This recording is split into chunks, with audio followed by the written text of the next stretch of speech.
UP में गर्मी ने अचानक तेज रफ्तार पकड़ ली है। आज ही पारा 40 डिग्री सेल्सियस पार जाने वाला है। सोमवार सुबह से मौसम पूरी तरह साफ है। तेज धूप और गर्म हवाएं चल रही हैं। मौसम विभाग के मुताबिक पिछले 24 घंटों में तापमान करीब 2 डिग्री सेल्सियस तक बढ़ चुका है। पश्चिमी विक्षोभ का असर अब खत्म हो चुका है। अगले 2 हफ्तों तक कोई नया सिस्टम सक्रिय नहीं होगा, यानी बारिश की कोई उम्मीद नहीं। इससे प्रदेश में भीषण गर्मी पड़ने की संभावना है। पिछले 48 घंटों में प्रयागराज दूसरी बार सबसे गर्म शहर रहा। ऐसे में सावधान रहें, धूप से बचें।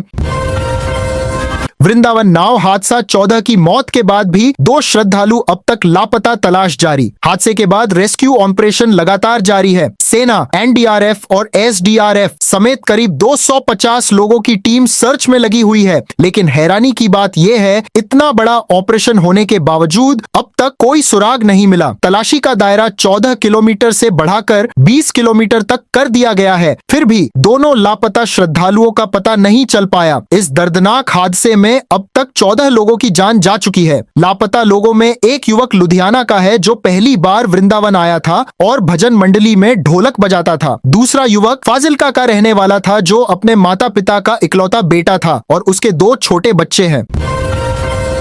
हापुड़ में भीषण सड़क हादसा, बारात से लौट रही बस को ट्रक ने मारी टक्कर, 6 की मौके पर मौत। ये हादसा रविवार देर रात करीब 1 बजे हुआ, जब गाजियाबाद के डासना से बुलंदशहर के गुलावटी गई बारात वापस लौट रही थी। बस में 20 से 25 बाराती सवार थे। बस सड़क किनारे खड़ी थी और कुछ बाराती नीचे उतरे हुए थे। तभी तेज रफ्तार ट्रक ने बस को टक्कर मार दी और पलटकर बस पर ही गिर गया। बस पूरी तरह पिचक गई और कई लोग अंदर फंस गए। इस हादसे 6 लोगों की मौके पर मौत हो गई, जबकि 7 लोग गंभीर रूप से घायल हैं। कई लोगों को गैस कट्टर से बस काटकर बाहर निकाला गया। हापुड़ के धौलाना इलाके में हुआ ये हादसा एक बार फिर तेज रफ्तार और लापरवाही की बड़ी कीमत याद दिला रहा है।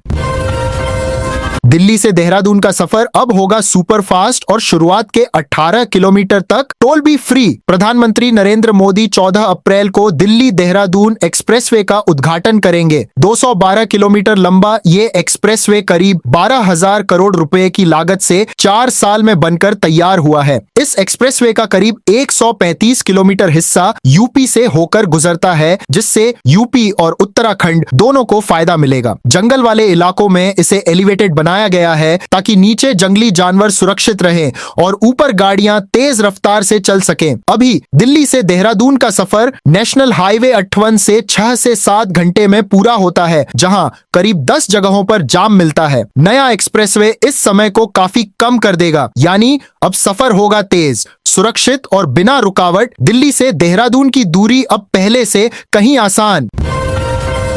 यूपी की नई वोटर लिस्ट ने बदल दी सियासी तस्वीर। क्या बीजेपी को लग गया बड़ा झटका? स्पेशल इंटेंसिव रिवीजन यानी SIR के बाद जारी फाइनल वोटर लिस्ट में चौंकाने वाला ट्रेंड सामने आया है। बीजेपी और उसके सहयोगी दलों की सीटों पर वोटर संख्या ज्यादा घटी है, जबकि सपा की तुलना में यह गिरावट कम दिखी है। मुख्यमंत्री योगी आदित्यनाथ पहले ही इस आशंका को बैठकों में जता चुके थे। उन्होंने कार्यकर्ताओं को चेताया था कि बूथ लेवल पर सक्रियता जरूरी है, वरना चुनावी तैयारी अधूरी रह जाएगी। अब हाई प्रोफाइल सीटों पर भी असर दिख रहा है, जैसे कुंडा से रघुराज प्रताप सिंह और डिप्टी CM ब्रजेश पाठक की सीटों पर बदलाव चर्चा में है।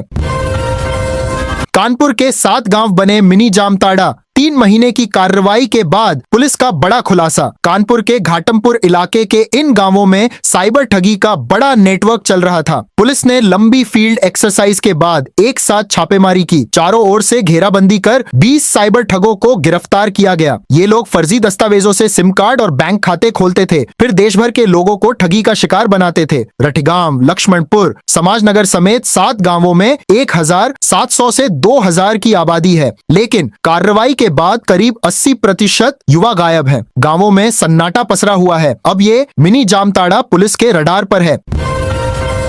प्रयागराज में IPS कपल का ग्रैंड रिसेप्शन और सबकी नजरें टिकी एक खास बदलाव पर। बरेली की SP अंशिका वर्मा और संभल के SP कृष्णा कुमार बिश्नोई का रविवार को भव्य रिसेप्शन हुआ, जिसमें कई अधिकारी और करीबी शामिल हुए। शादी में अपनी मूंछों को लेकर चर्चा में रहे बिश्नोई रिसेप्शन में क्लीन शेव नजर आए। उन्होंने ब्लैक बंद वाला सूट पहना, जबकि अंशिका वर्मा लाल लहंगे में बेहद खूबसूरत दिखी। कार्यक्रम में अंशिका की बहन गुनगुन ने गाना गाकर माहौल बनाया। 29 मार्च को राजस्थान के जोधपुर में दोनों की शादी हुई थी और अब प्रयागराज में रिसेप्शन का आयोजन किया गया। लखनऊ में 65 साल की महिला की मौत, अब खुलासा ऐसा जिसने सबको चौंका दिया। काकोरी इलाके के इब्राहिमगंज गांव में शांति देवी की मौत पहले सामान्य लग रही थी, लेकिन बेटे के शक के बाद मामला पलट गया और जब पुलिस ने सख्ती की तो जो सच सामने आया वो बेहद हैरान करने वाला था। पुलिस के मुताबिक बहू शालिनी ने रोटी में जहर मिलाकर सास को खिला दिया, जिससे 24 घंटे के भीतर उनकी मौत हो गई। पूछताछ में शालिनी ने अपना जुर्म कबूल कर लिया। जांच में सामने आया कि शालिनी का अपने सगे भांजे करण से संबंध था, जिसका सास विरोध करती थी। इससे पहले भी चाय में जहर मिलाकर हत्या की कोशिश की गई थी। पुलिस करण की तलाश में जुटी है। झांसी में चलती ट्रेन रुकवानी पड़ी, पूर्व सीएम उमा भारती के लिए हुई चेन पुलिंग। रविवार को नई दिल्ली जाने वाली पंजाब मेल स्टेशन से रवाना हो चुकी थी, तभी उमा भारती प्लेटफॉर्म पर पहुंची। ट्रेन आधा प्लेटफॉर्म छोड़ चुकी थी। समर्थकों ने तुरंत चेन पुलिंग कर ट्रेन रुकवाई। उमा भारती को A1 कोच में चढ़ना था, लेकिन तब तक वह कोच यार्ड में पहुंच चुका था। ऐसे में उन्हें B1 कोच से ही सवार होना पड़ा। चेन पुलिंग के चलते ट्रेन करीब 5 मिनट तक आधी प्लेटफॉर्म और आधी यार्ड में खड़ी रही। नोएडा में सैलरी विवाद ने लिया हिंसक रूप। प्रदर्शन कर रहे कर्मचारियों ने सड़कों पर मचाया हंगामा। मदरसन कंपनी के कर्मचारी पिछले 3 दिनों से वेतन बढ़ाने की मांग को लेकर प्रदर्शन कर रहे थे, लेकिन सुनवाई न होने पर मामला बिगड़ गया। गुस्साए कर्मचारी सड़कों पर उतर आए और पथराव शुरू कर दिया। कई गाड़ियों और बसों में आग लगा दी गई। पुलिस ने रोकने की कोशिश की तो प्रदर्शनकारियों ने पुलिस की गाड़ी तक पलट दी। स्थिति संभालने के लिए कई थानों की फोर्स मौके पर पहुंची। पुलिस ने आंसू गैस के गोले छोड़े। नोएडा फेज 2 और सेक्टर 15 इलाके में सड़क जाम कर नारेबाजी जारी रही।